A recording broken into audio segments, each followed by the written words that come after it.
We're very excited.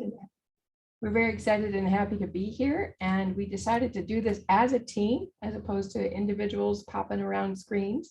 So hopefully you appreciate the team approach.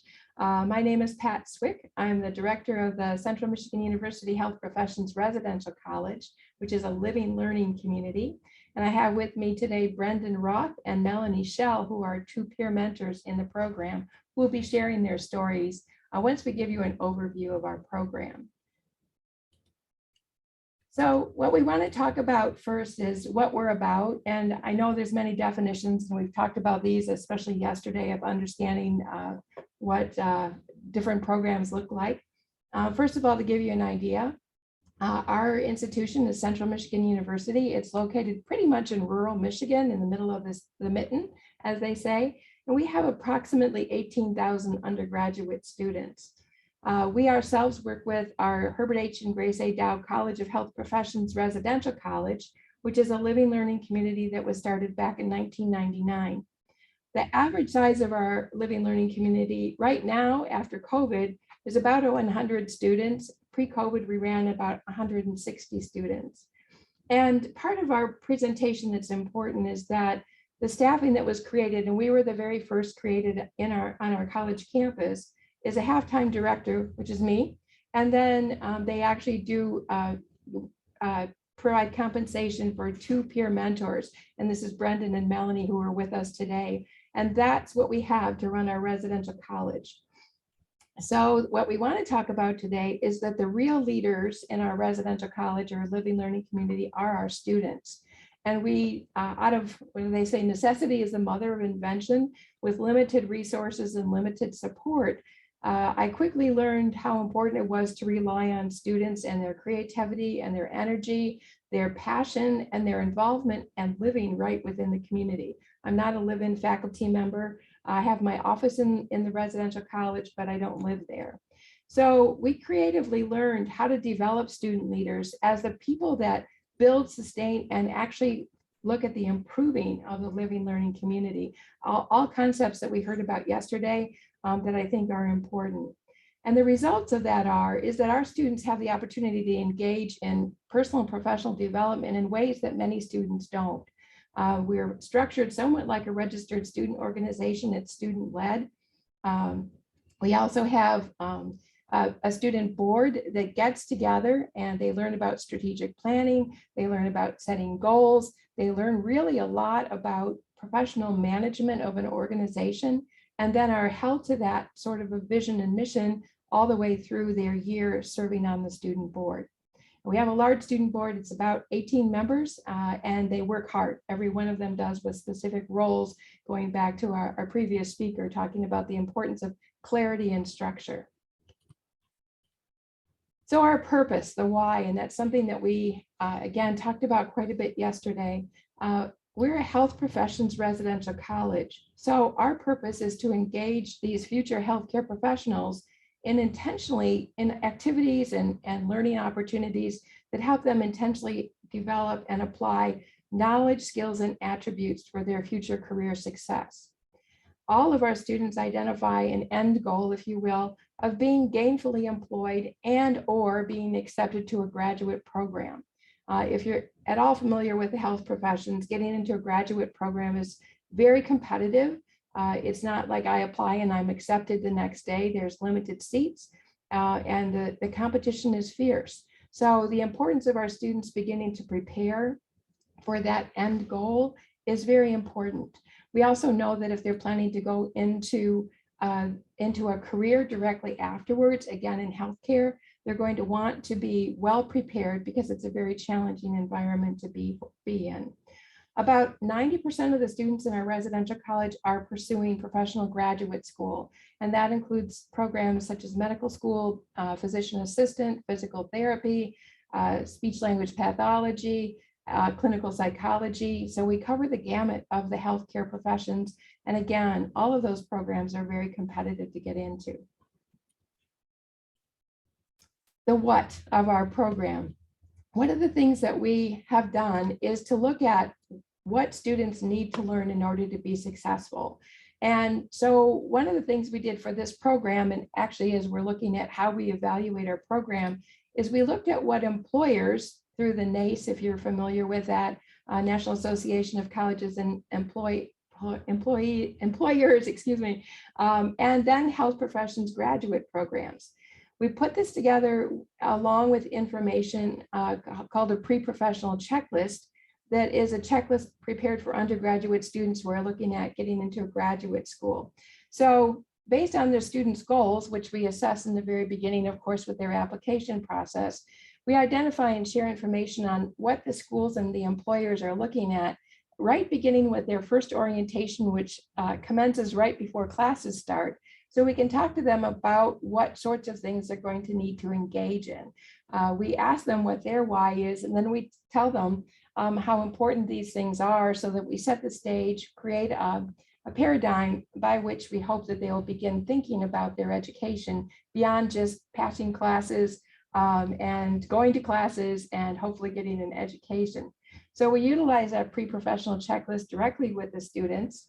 And that checklist includes things like looking at what your GPA is, how much community service engagement you've been in, what your application preparation will look like. Believe it or not, these are freshmen coming in and we're introducing these concepts because the sooner we introduce those, the better prepared they'll be for their application that will come up sooner than they ever imagined.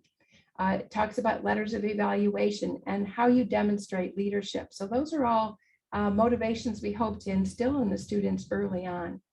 We also used for this presentation in particular, and the information that Brendan and Melanie will share in the perspectives, is the 2021 NACE report on key attributes employers want to see on students' resumes.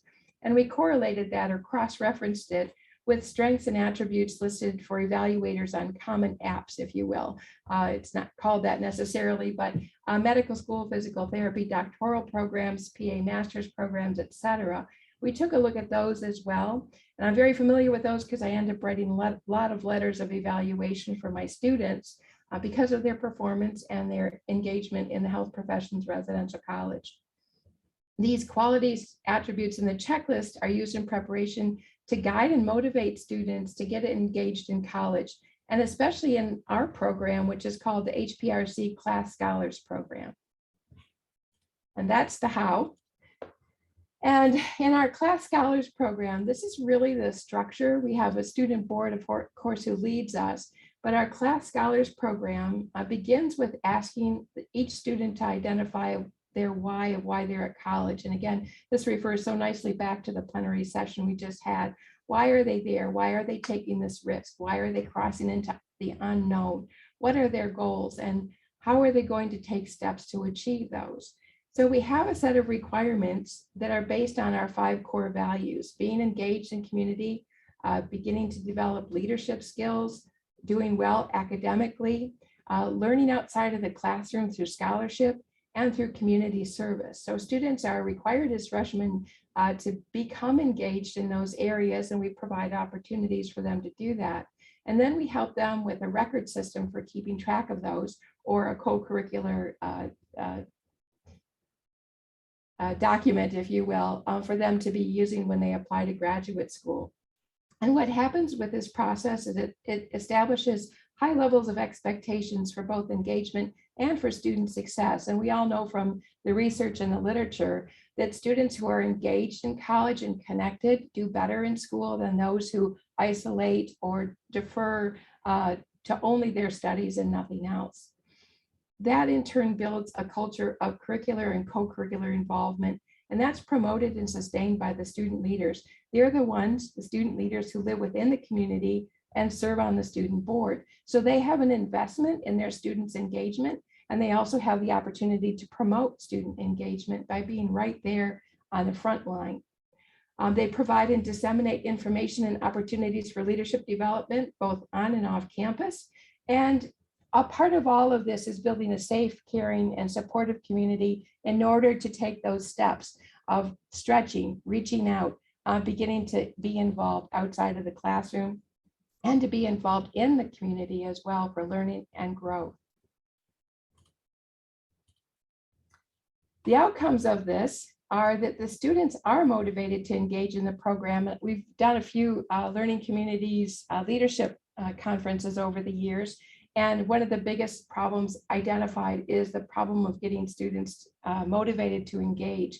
And because the students who are the leaders are right there in our community, and because we have a program that is requirements, we can give feedback, we can touch base, we can really begin to encourage students to get out and to get involved in the community. And that builds their co-curricular transcript. We provide the rationale for engagement. Everyone wants to know why. I have a 3-year-old granddaughter. She's always asking why. Students want to know why too. Why do I need to do this? And so we provide that concept of how important it is to begin preparing now for their futures. It becomes a part of our culture and part of our community to be involved and engaged. And then we provide countless opportunities. The Student Advisory Board are sort of the clearinghouse of opportunities on campus in the community. They bring those back to the community and they encourage one another to engage. Sometimes it's a little coercive and sometimes it's just, hey, you guys, let's go do this. But it depends on what it takes and what the opportunity is. The cool thing is that the value of this participation is also affirmed along the way. We don't just keep saying, do it, do it, do it. We have community sessions where alumni will, now with virtual, we've gotten so much virtual, we'll have alumni, whether they're out in Seattle, Washington, or they're at Mayo Clinic or wherever they are, they can come back and talk about their experiences and how that paid off for them. Faculty join us to talk about research, talk about how important it is to be involved. We have our own administrators coming in and talking about how important it is that they're developing as leaders and what potential that brings to them. Also, we see the acquisition of jobs. Our students are typically employed where they want to be employed. They get research positions as undergraduate students, sometimes even as first-year students. They get teaching assistant roles, leadership roles. Most of our students will apply for some sort of a leadership position along the way. And they also see other returning students. So we have primarily freshmen, and we have a group of about 1/3 to 2/3, about 2/3 freshmen and about 1/3 returning students. And they begin to see those students, the freshmen see the returners living out the success and the things that they're accomplishing. And so with that, I have 2 of these amazing students who are going to describe the impact and the results of student engagement in our Living Learning Community leadership roles. So I'll turn it over to Brendan. Yes, thank you, Pat. I appreciate it. So as Pat said, my name is Brendan Roth, and I am a 4th-year student here at CMU and also a peer mentor with the Health Professions Residential College. And a little bit of background to set the stage for myself. When it came to graduating high school, I knew that I was going to be pre-med in my intentions coming to college. And I was really strongly focused in my academics in high school. And aside from that, really into sports. But that's really about it and all that I was involved in. And so I knew when I was looking for a university and looking at the programs that the different universities could offer me, I needed to find something that would help me build my co-curricular profile as a student, more so than just my academics. And when looking for these programs, I came across the Health Professions Residential College, and I learned that that was exactly what was going to help me get to my co-curriculars and learn those experiences and those different attributes aside from just my academics. And finding the HPRC was really my why for wanting to build that. And because I needed those skills and to build that profile, that's what led me to join the HPRC as a freshman, my first year of college. And fast forward now to 4 years later, I'm now a senior on campus, a peer mentor in the HPRC. And I've just completed my medical school applications, including my preliminary and secondary applications. And going through that process has allowed me to reflect on my own personal development. And I've been able to really look at all the different attributes and the strengths I have learned compared to looking for college after high school and now to where I'm at now. And it really has been a lot of thanks that I've had to give to the HPRC from what I've all learned from that. But specifically, out of all the things that I've learned, there's 2 great attributes that I've really developed throughout my time in the HPRC. And for me specifically, those attributes are oral communication skills like public speaking, and then also interpersonal presentation skills. And another big skill that I've learned, specifically in my role as peer mentor, have been qualitative and quantitative reasoning skills, as well as like analyzing data and things like that. Specifically, when it came to communication skills coming out of high school, I was a terrible public speaker. I hated presenting. I hated talking to small groups, big groups, all of the above. And I knew that that was something I needed to fix. And the HPRC gave me a great avenue to do that. And what I decided to do as a freshman in the HPRC is I stepped out of my comfort zone and joined our student advisory board and became a first year class advocate. And what that allowed me to do is it allowed me to enter into not only a leadership role, but allowed me to practice my communication skills with a board of upperclassmen students who had already been there a year and knew what they were doing. And it was intimidating, but it allowed me to really get to prepare myself and to calm myself down and to learn how to deal with the anxiety of oral communication and public speaking. And that further led to me applying and being accepted to become the president of the HPRC my sophomore year here in the HPRC. And that was the year that really developed my public speaking skills, because it felt like 95% of the president role was speaking, whether it was to small groups, large groups, running our student advisory board meetings, running our monthly community meetings with the entire residential college, and even leading up to the biggest challenge that I went through, which was our Learning Communities Leadership Conference, which is a conference we put on annually with the HPRC and the help of all the other living learning communities here at CMU. I had to give a presentation to an audience of about 150 students, and it was a great challenge, and it was in my head for quite a few months there that that was going to have to happen. But I was able to look on my previous year of what I did as a first year class advocate, and I was able to take those skills that I learned, apply it to such a presentation like that at that conference, and it really helped me develop and learn how to speak.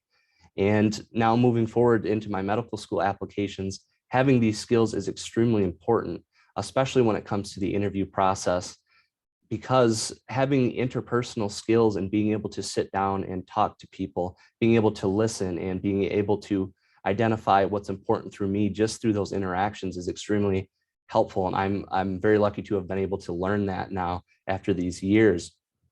And it's an extremely important aspect of the application process. Not only do you have to turn in the applications, but you also have to interview and have to be able to talk. And I'm very happy to say now that I look forward to interviewing, and I look forward to actually speaking to groups like today, being able to present. It's actually now a passion of mine. And I never would have said that 4 years ago. I would have said, absolutely not. You can pick somebody else.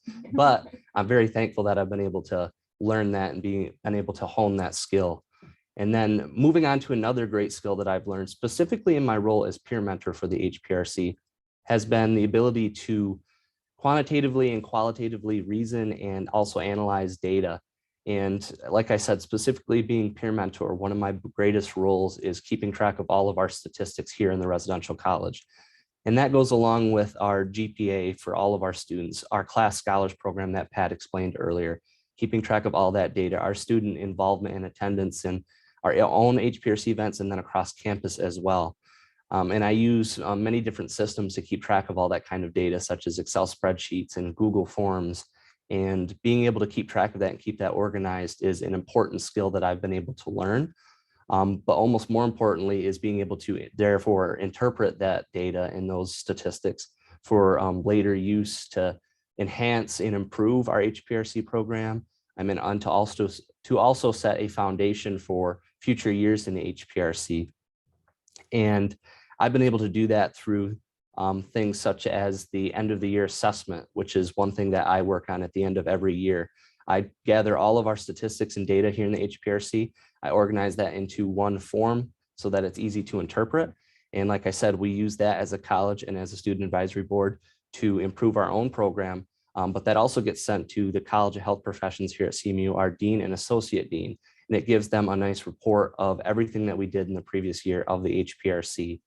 And coming into my medical school applications again, I am very thankful for having learned these skills, because not only have I been able to learn how to keep track of the data, I've also been able to keep track of my own data through the program. And that's extremely important for medical school applications, because you have to be able to provide all of your clinical experience hours, your volunteer hours, all of your leadership opportunities, and countless other different facts that need to go on that application. And it would not be possible to just remember that all in my head. So being able to analyze that data and being able to keep track of it, and then therefore actually interpret it onto my applications and then into interviews, kind of combining those oral communication skills and being able to be personal with the interviewers, and then knowing that I can reason with the data I've kept track of and then providing that to them. It's an amazing skill that I've then learned to provide onto my medical school applications as well.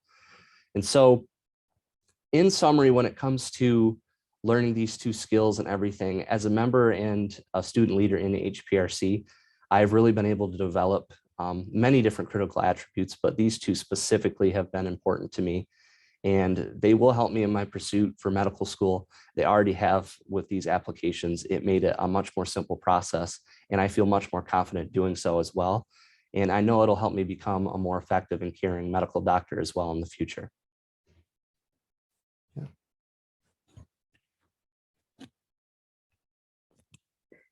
Thank you so much, Brendan. I'll tell you what, you're a tough act to follow, that's for sure.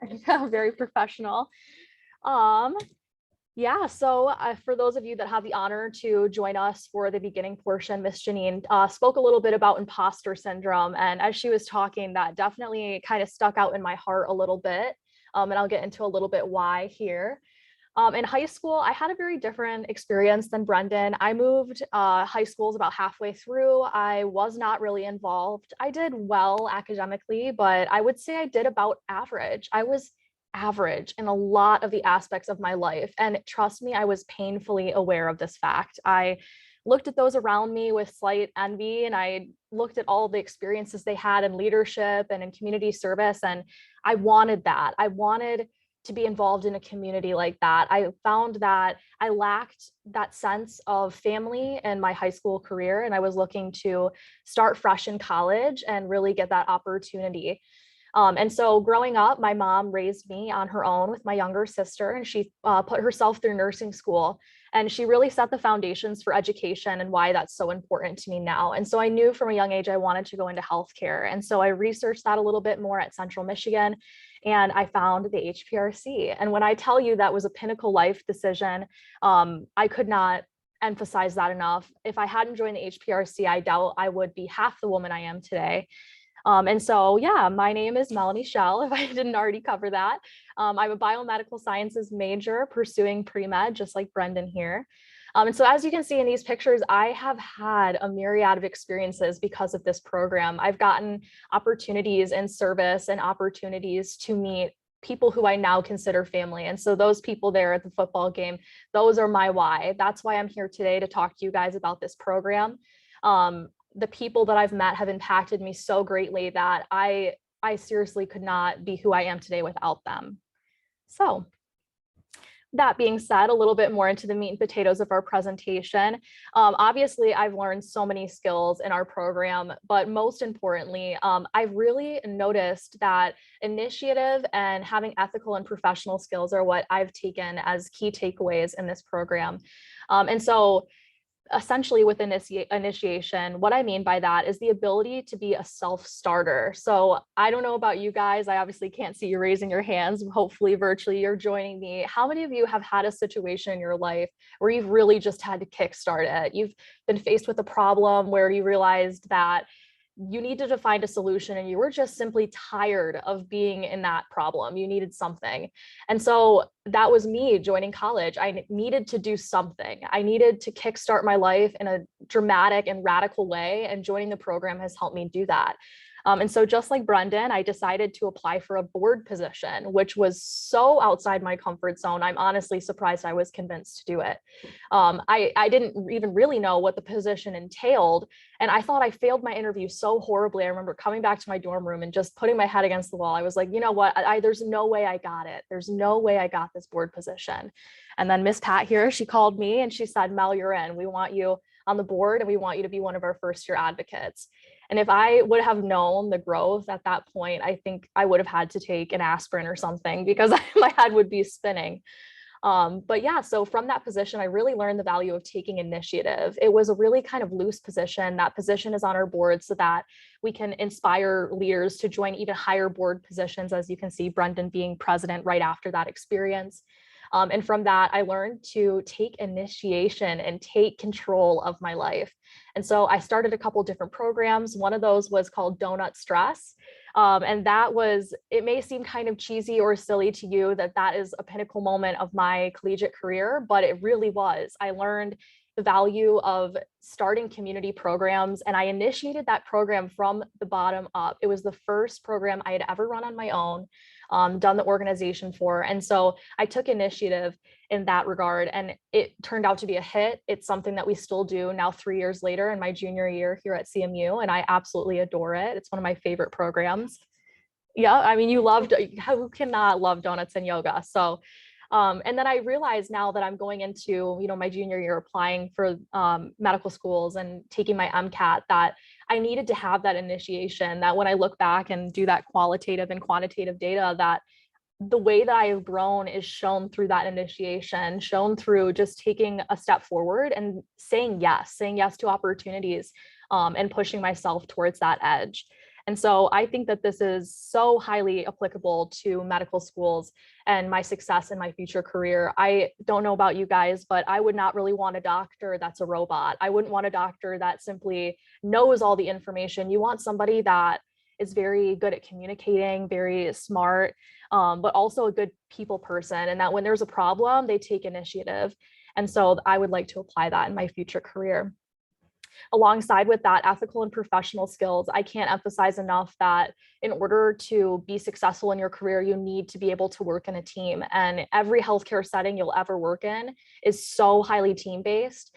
In my role as first-year advocate, I was definitely challenged with some different personality types that I was not used to. It was my first team-based setting, and being able to learn communication skills and work with them on a professional basis, learning to separate that personal issues from professional skills is so vital.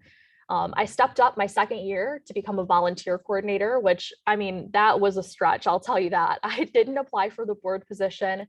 I wasn't really interested in running this board position, but Pat again called me up and she said, Mel, I really want this for you. I'd like to see you step up and take this role. And so again, saying yes. I just sat back, I took a minute to think about it, and I just decided, yes, I need to take this call to adventure to heart and go forward. And so that was the year that COVID hit. And so I became volunteer coordinator, which is already one of the most difficult positions during a year of COVID.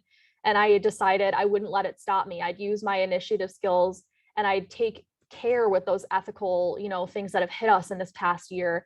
And I really decided to focus on those issues. And so we did programs related to feminine hygiene, the lack of products that are donated to homeless shelters. And I took the initiative to start up a drive and to attack some of these ethical issues that are going on in our community. And again, just those professional skills, being able to communicate with organizations in the community and relay that we're not only passionate about these projects that we want to help, but that they can also rely on us and consider us dependable in helping them achieve shared missions and values.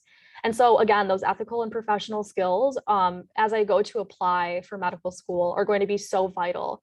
I hope that just in hearing my talk, you can understand how passionate I am about these traits that I've learned. And I think that that will be relayed through my interviews for medical school. And I hope that all my friends and family here at CMU will also be able to relay that for their own graduate programs.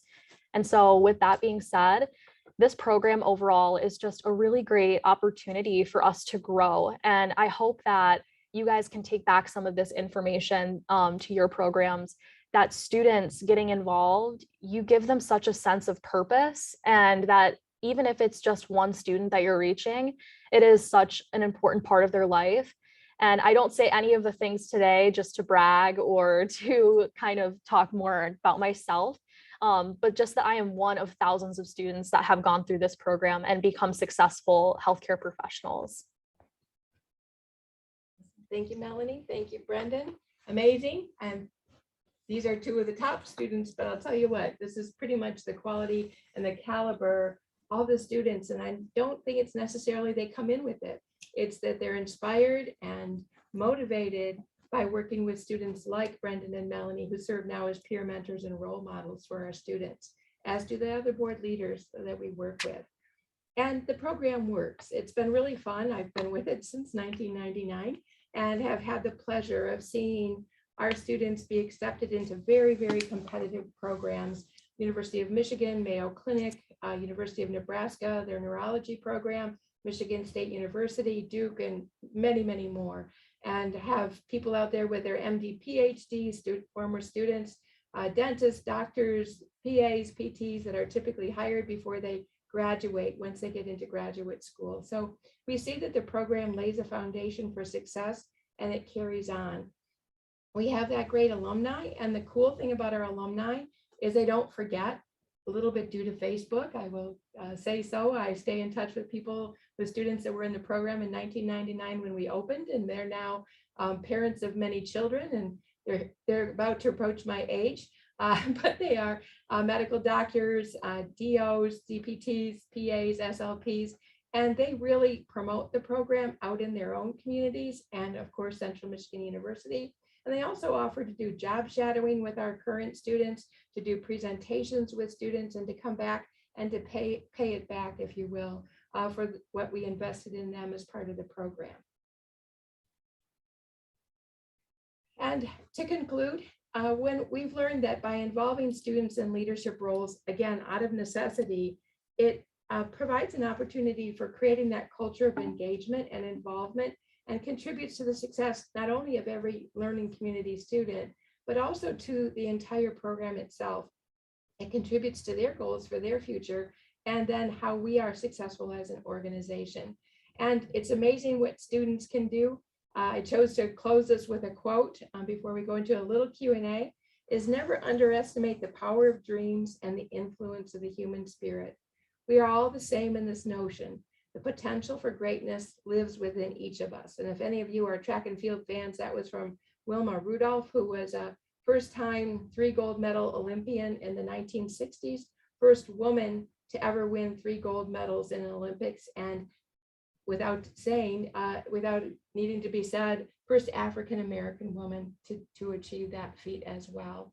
So we hope that this will encourage you to look at what your students' potential are, look for ways you can tap into them, and to help to raise them up as leaders so they can be influencers for their lives, for the lives of other students, and for the future of our country, as far as I'm concerned. So thank you very much. If you have any questions or comments, we'd like to entertain those now. Okay, thank you. That was great. There are 2 comments or questions already in the chat, and they're fairly similar. So I hope Anna Dyson and Kara Weatherman don't mind if I combine them. Both wanted to hear more about the structure of the student board, its composition, the roles that the students and peer mentors take on. And then there are others like faculty advisors also involved in the board. Okay, well, I actually am faculty. It's one of the things I don't speak about very much. I'm a fixed term faculty member. I'm not a tenure track faculty member. And I do teach in the College of Health Professions. And so I am the faculty representative. In terms of faculty involvement with the board, we really don't have any. If there was an opportunity where it would be pertinent, we would invite. But typically the faculty engage much more on teaching, coming and presenting, helping students understand concepts like engagement in research, publications, those kinds of things. So they come in to the teaching or to the student environment with presentations rather than being involved on the board. So minimal faculty involvement there, other than I'm connected with all the faculty, so it's a network and I utilize them as it is appropriate. The structure of the board itself is actually based on our registered student organization structure. We created a constitution, and that constitution defines our vision, mission, values, and goals, and then each of the roles on the board. I mentioned that we have 18 different positions and includes our 2 peer mentors. So the peer mentors are there as really consultants and overseers with that. I do attend the board meetings. Again, I try to give students full reign. I put the monkey on their backs when it comes to accomplishing things. But then I'm there to coach and to guide and to encourage them along the way. We do have those, so it would be 16 positions. 2 of them are first-year class advocates that Mel and Brendan both spoke about. Those are incoming freshmen or new freshman students that we bring into the board as sort of, my background is in healthcare management and I was a healthcare leader. So I think strategic planning, succession planning. So those first year class advocates are the ones that we look at to come into the board. The rest have very specified roles. And this is again, something I learned over time in working with people, that each of the students, we have someone who's responsible for looking out for scholarly opportunities. Where are there research opportunities? What presentations, what cultural opportunities are there for getting students out into the community and learning outside of the classroom? So when there's National Hispanic Month, that any events that we have on campus or in the community, we promote that, for example. So that's one of the many roles that we have. We do have 2 volunteer coordinators. They look for opportunities. We have a network. We work with probably about 20 to 30 different community organizations that call on us for everything from putting up tents at a Girl Scout camp to running blood drives with one of the local blood drive companies. So we have a diverse set of opportunities that they coordinate. They use Google Drive to get signups. We follow up with students. So it's very defined. And we learned very quickly that the definition is important.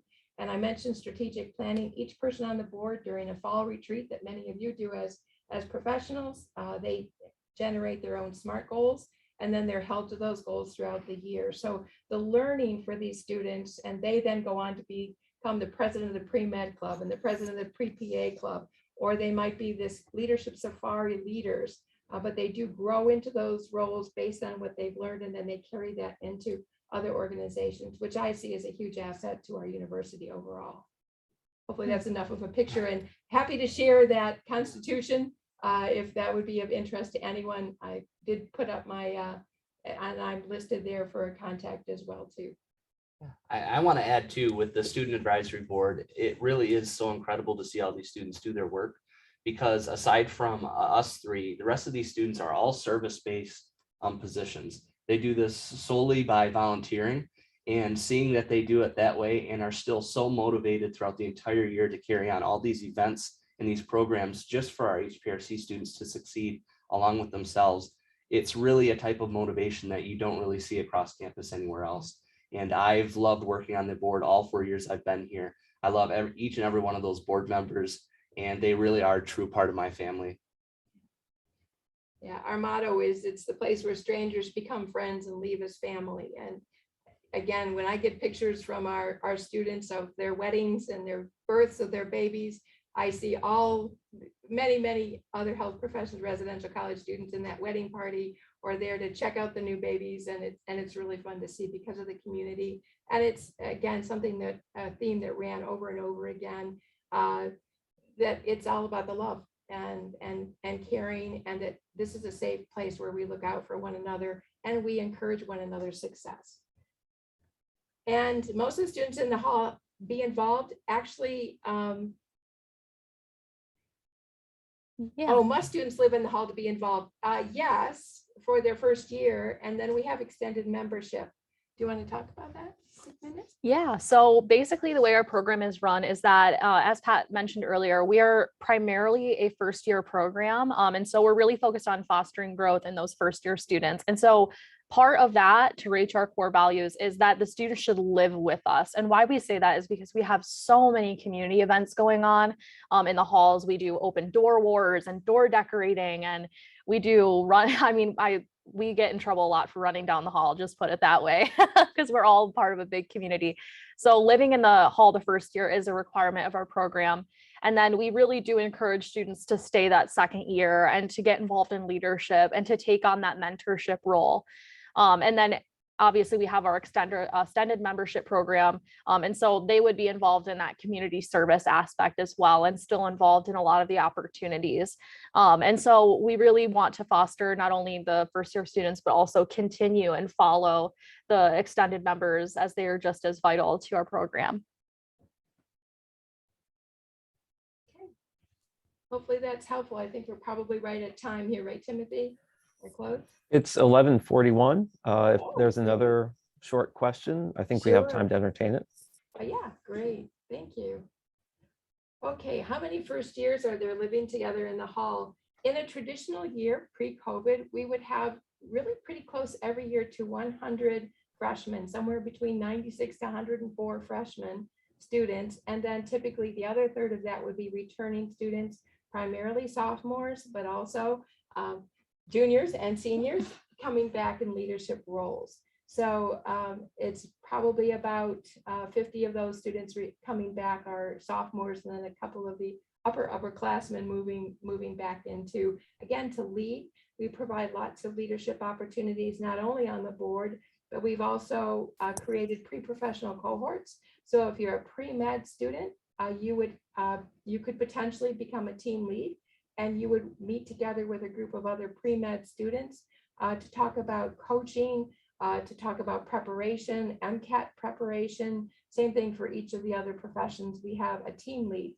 So that's another opportunity for a returning student to be involved in leadership development. We train them, we coach them, and help them in doing that. Yes, it is just one part of a larger hall. We have, well, let me rephrase that. We have 2 floors of a building, and it's 4 floors altogether. So we're the upper 2 floors of a building that accommodate our typically, as I said, about 160 students. Our goal for the future is to take up the whole hall, though. We definitely would love to see all the floors filled with HPRC students. This program really just does give a cutting edge for applying to those pathways. All right, great. Well, thank you, everybody. And I encourage everybody to continue the conversation on Discord or over email. Certainly, it doesn't have to stay confined to this Zoom room. But I look forward to seeing everybody in future panels, and I hope everyone has a great day. Thank you all so much for Thank you so attending. We much. appreciated having you here with us today. Thank you.